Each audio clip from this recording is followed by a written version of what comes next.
মুন্সিগঞ্জের শ্রীনগর উপজেলার ঢাকা-মাওয়া এক্সপ্রেসওয়েতে সকালে অন্তত 4টি দুর্ঘটনা ঘটেছে।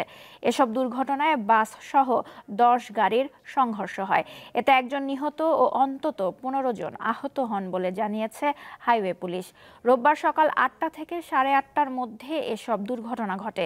উদ্ধার কাজে নিয়োজিত ফায়ার সার্ভিসের কর্মকর্তারা জানান, ঘন কুয়াশার কারণে সড়ক পরিষ্কারভাবে দেখতে না পাওয়ায় দুর্ঘটনাগুলো ঘটে। নিহত ফরহাদ হোসেন ফরিদপুরের ভাঙ্গা এলাকার বাসিন্দা। স্থানীয়রা জানান, ভোর থেকে এক্সপ্রেসওয়েতে প্রচণ্ড কুয়াশা ছিল, সামান্য দূরের কিছুও দেখা যাচ্ছিল না। এক্সপ্রেসওয়ের 16 ঘর ও হাসারা পর্যন্ত প্রায় 4 কিলোমিটার সড়কে মাওয়ামুখী লেনে কয়েকটি যানবাহন একটিকে পেছন থেকে আরেকটিকে ধাক্কা দেয়। এতে বেশ কয়েকজন আহত হন। এ সময় সড়কেও গাড়ির জটলা তৈরি হয়।